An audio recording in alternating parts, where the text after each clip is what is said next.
بسم اللہ الرحمن الرحیم۔ آج ایک بار پھر ہم تفسیر سورۃ الفتح کی تفسیر ہم آگے کنٹینیو کریں گے۔ سورۃ الفتح اس کا شان و نزول اور اس کی ساری تفصیلات ہم نے پڑھ لی تھی، اور کیسے ایک صلح ہوئی صلح حدیبیہ کے نام سے، جو کہ بظاہر مسلمانوں کی اس میں مسلمان کمزور نظر آ رہے تھے، مسلمانوں کا اس میں نقصان تھا، لیکن یہ ایک سفارتی اور ایک اسٹریٹجک جو ہے وہ پلاننگ تھی اور وہ اچیومنٹ تھی مسلمانوں کی، جو کہ آگے جا کر ایک کھلی فتح، ایک کلیئر فتح کی صورت میں مسلمانوں کے سامنے ظاہر ہوئی۔ اس دوران مسلمان پریشان تھے، میں نے کہا نا کہ دو تین وجوہات کی بنا پر۔ ایک تو وہ اتنے دور سے آئے تھے، تھکے آ رہے آئے تھے، وہاں سے بڑے شوق سے آئے تھے، بڑے عرصے بعد جس شہر سے انہیں نکالا گیا اس شہر میں بڑے پاور کے ساتھ آئے تھے، ان کے پاس ایک پاور تھی، لیکن اس کے باوجود ان کو روک دیا گیا کہ آپ نے عمرہ نہیں کرنا ہے۔ پھر دوسری بات یہ کہ حضرت عثمان کی شہادت کی بات آئی، اس میں ان کے دل مزید جو ہے وہ غمگین ہوئے، اور پھر یہ صلح حدیبیہ جب آئی اور اس کے اندر جو شرائط تھے اور کلازز تھے وہ بظاہر مسلمانوں کے خلاف تھے، اس وجہ سے وہ بڑے پریشان تھے، بڑے اضطراب کا شکار تھے۔ تو اس پر ایک تو اللہ تعالیٰ نے خوشخبری ان کو اس صبر کی بنیاد پر، سب سے بڑی صبر میں نے آپ کو یہی بتائی کہ مسلمان پاور میں تھے اور ایک ایسے لوگوں کے سامنے آئے تھے جنہوں نے ہر وقت ان کے ساتھ دشمنی کی تھی، جنہوں نے ہر طرح سے ان کو اذیت دی تھی۔ اب وہ وقت تک کہ وہ اس سے انتقام لے سکتے تھے۔ 1400 کی تعداد میں آئے تھے، بڑی تعداد میں تھے، بڑا ان کے پاس پاور تھا، پیچھے ایک کانفیڈنس بھی تھا مسلمانوں کے پاس کہ مسلمان کئی سارے جنگیں بھی جیت چکے تھے، غزوہ بدر، احد، خندق۔ اب کفر کے پاس وہ طاقت بھی نہیں تھی، لیکن اس سب کے باوجود انہوں نے اپنے دل پہ ہاتھ رکھا اور اپنے آپ کو کنٹرول کیا اور صبر کیا۔ اللہ تعالیٰ نے اس صبر کے بدلے ان کو ایک چیز کیا دی؟ چیز ان کو خوشخبری دی، فتح کی، اسی شہر کو فتح کرنے کی، وہ بھی کلیئر فتح، بغیر کسی نقصان کے، بغیر کسی لڑائی اور جنگ کے مسلمان فتح کر لیں گے۔ پھر اللہ تعالیٰ نے ان کو مزید تسلی دینے کے لیے آیتیں اللہ تعالیٰ نے نازل کی۔ تو پھر اللہ تعالیٰ نے کہا کہ هو الذی انزل السکینۃ فی قلوب المؤمنین، وہی ہے اللہ تعالیٰ جس نے سکینت، سکون نازل کی۔ سکینت یا سکون کہتے ہیں اس ایک اطمینان کو، جب انسان کا دل خفا ہو، غمگین ہو، کوئی ناراضگی ہو، اس کو کوئی پریشانی ہو، کوئی سٹریس ہو، پھر اس کے بعد اس کو ایک خوشخبری ملے، ایک ایسی بات آئے جس کی وجہ سے اس کے دل کو سکون ملے، وہ اضطراب، وہ پریشانی دور ہو، اس کو کہتے ہیں سکینہ۔ تو اللہ تعالیٰ کہہ رہا ہے، اللہ تعالیٰ نے مسلمانوں کے دلوں میں سکینت یعنی اطمینان اللہ تعالیٰ نے نازل کی، فی قلوب المؤمنین، مومنین کے دلوں میں، لیزدادوا ایمانا مع ایمانہم، تاکہ وہ ان کا ایمان مزید بڑھے، ایمانا مع ایمانہم، دو دفعہ ایمان کا ذکر آیا، یعنی پہلے بھی وہ ایمان والے تھے، اللہ کا فضل تھا ان کے اوپر کہ یہ اس صلح سے پہلے بھی ایمان والے تھے، بہت بڑے ایمان والے تھے، لیکن اللہ تعالیٰ نے کیا کیا؟ ان کے اس ایمان میں مزید ایمان کا اضافہ کر دیا اور مزید ان کا ایمان بڑھا دیا۔ للہ جنود السماوات والارض وکان اللہ علیما حکیما، وللہ جنود السماوات والارض کا مطلب ہے کہ اللہ تعالیٰ ہی کے لیے تو آسمان اور زمین کی ساری فوجیں اللہ ہی کے لیے ہیں۔ آسمانوں میں جتنی فوجیں ہیں، زمین میں، چاہے وہ انسانوں میں سے ہو، چاہے وہ چرند پرند میں سے ہو، چاہے وہ فرشتوں میں سے ہو، چاہے وہ جنات میں سے ہو، سب میں سے یہ اللہ تعالیٰ کی جنود ہے، اللہ تعالیٰ کی فوج ہے۔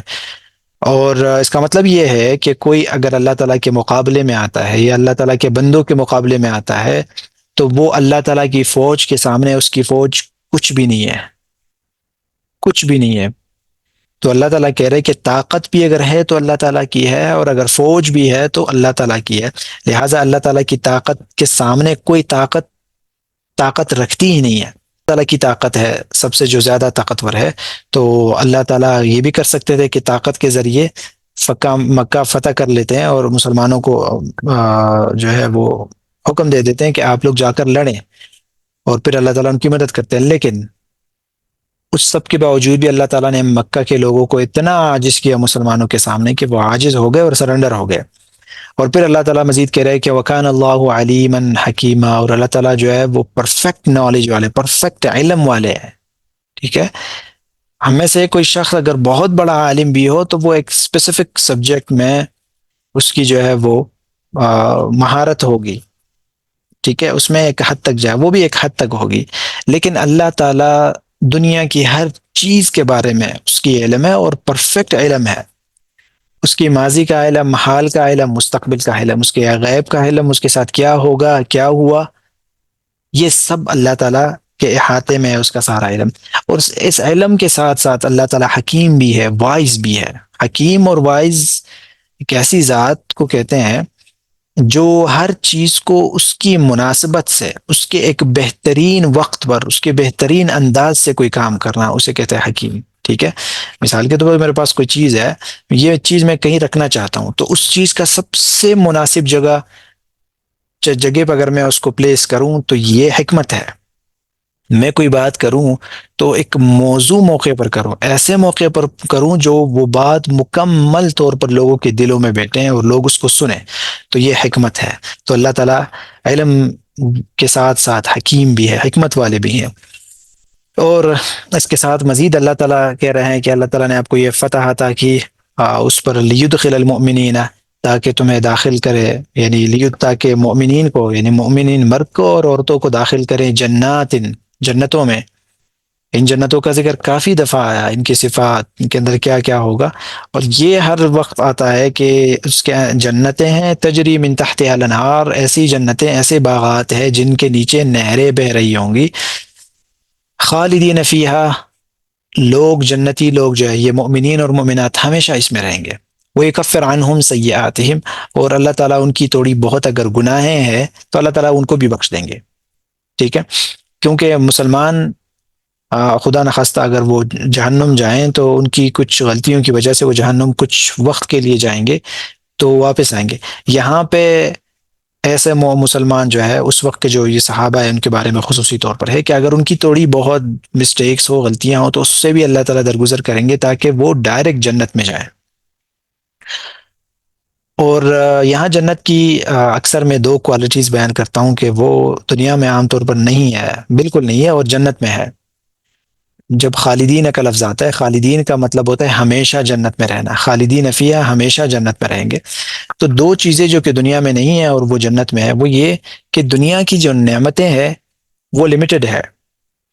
ٹھیک ہے، نعمتیں بھی لمیٹڈ ہے اور ٹائم بھی ان کی لمیٹڈ ہے، یا تو وہ نعمت کی ٹائم لمیٹڈ ہوگی یا وہ نعمت جسے دی گئی ہے اس کی ایج لمیٹڈ ہوگی۔ مثلا انسان ہے تو ہمیں جو بھی کوئی نعمت ملے، سب سے پہلے تو ہمیں ہر نعمت ملتی نہیں ہے دنیا میں، ٹھیک ہے، کہ ہم جو بھی چاہیں وہ ہمیں ملے، یہ چیز جنت میں ہے، یہ کوالٹی جنت میں، آپ جو کچھ چاہیں آپ کو ملے گا۔ دوسرے نمبر پر جو نعمت بھی، دوسرے نمبر پر جو نعمت آپ کو ملے گی وہ انلمیٹڈ ہوگی، ٹھیک ہے، وہ نہ ختم ہونے والی ہوگی۔ جس طرح دنیا میں جو ہے اگر کوئی نعمت آپ کو ملے، وہ ضرور بضرور اس کا کوئی نہ کوئی انتہا ہوگا، وہ ختم ہو جائے گی۔ یا اگر وہ ختم نہ ہو جائے، ختم تو ویسے بھی اس نے ہونا ہے، لیکن کبھی کبھی ایسا ہوگا کہ اس کی ایج لمیٹیشن تھوڑی سی لمبی ہوگی، تو اس دوران انسان کی ایج لمیٹیشن جو ہے وہ ڈیکریز ہو کر، وہ ڈیکریز مطلب اپنی ایک اختتام تک پہنچے گی انسان کی ایج لمٹ، اور انسان جو ہے وہ فوت ہو جائے گا۔ تو یہ دونوں مسائل ہے دنیا میں، جبکہ جنت میں دونوں نہیں ہے، مطلب یہ مسئلہ نہیں ہے۔ اور پھر اللہ تعالیٰ کہہ رہے وَكَانَ ذَلِكَ عِندَ اللَّهِ فَوْزًا عَظِيمًا، اور آپ کا جنت میں جانا اور ساری زندگی رہنا، اللہ تعالیٰ کی نعمتوں میں رہنا، یہ اللہ تعالیٰ کے نزدیک، وَكَانَ ذَلِكَ، اور یہ عند اللہ، اللہ کے نزدیک، یعنی اللہ کے ہاں، فوزًا عظیما، ایک عظیم اچیومنٹ ہے، عظیم ون ہے، کامیابی ہے بہت بڑی۔ ہم دنیا میں عام طور پر کہتے ہیں کہ یہ میری بہت بڑی کامیابی ہے، کسی کام میں ہم کامیاب ہو جائے، جبکہ وہ کامیابی اور ہم دونوں جو ہے وہ ایک لمیٹڈ ٹائم کے لیے یہاں ہیں،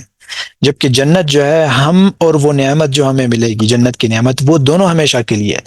تو یہ ریئل فوز عظیم ہے، یہ ریئل جو ہے وہ بگ اچیومنٹ ہے۔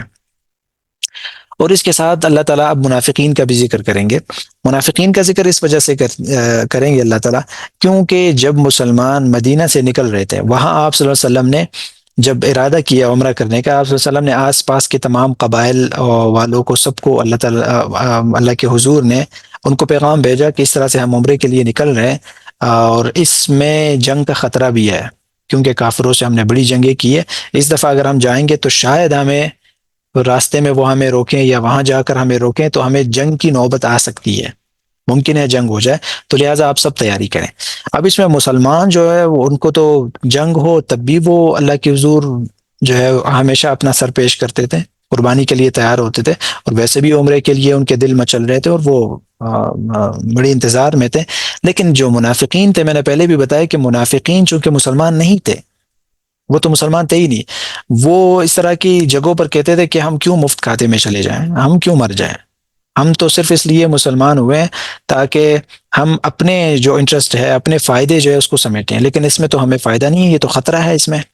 تو لہٰذا منافقین نے کیا کیا، وہ رہے، آگے نہیں آئے۔ یہاں پہ اللہ تعالیٰ نے ان کا ذکر اس وجہ سے کیا تاکہ الگ الگ کرے، ساتھ میں منافقین اور مشرکین، تینوں قسم کے اللہ تعالیٰ نے جو ہے وہ لوگ بیان کیے۔ ایک تو مخلص وہ مسلمان تھے،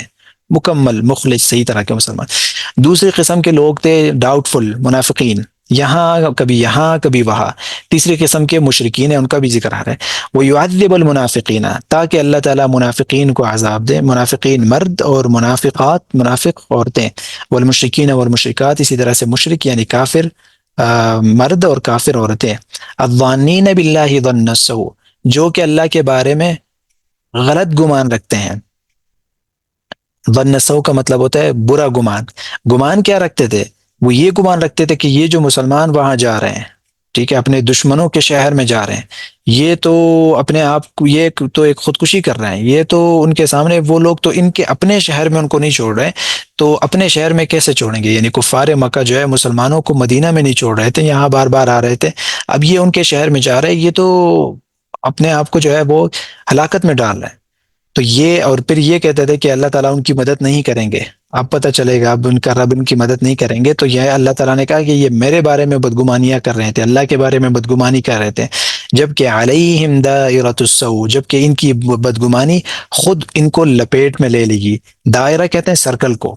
ان کی یہ جو بدگمانیاں ہیں یعنی خود ان کے اوپر پلٹے گی اور ان کو نقصان ہوگا۔ وہی ہوا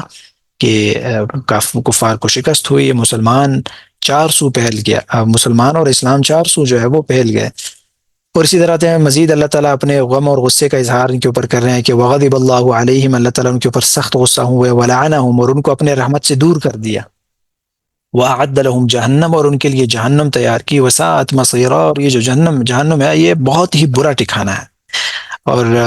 مصیر کہتے ہیں ٹھکانے کو، یعنی جب انسان مستقل طور پر کہیں رہتا ہے، اپنا ٹھکانہ اختیار کرتے ہیں تو اس کو مصیر کہتے ہیں۔ تو یہ کفار نے جس طرح مسلمانوں کا اصل ٹھکانہ جو ہے وہ جنت ہے، سب مسلمان جنت جائیں گے اور ہمیشہ وہاں رہیں گے، اسی طرح سے یہ منافقین اور کفار، ان کا اصل ٹھکانہ جہنم ہے، اور یہ ساری زندگی پھر جہنم میں گزاریں گے، اور اللہ تعالیٰ کہہ رہے ہیں کہ یہ بہت ہی برا ٹھکانہ ہے۔ اب ہم آگے بڑھیں گے، اللہ تعالیٰ پھر سے کہہ رہے ہیں کہ وَلِلَّهِ جُنُودُ السَّمَاوَاتِ وَالْأَرْضِ، اور کہ اللہ ہی کے لیے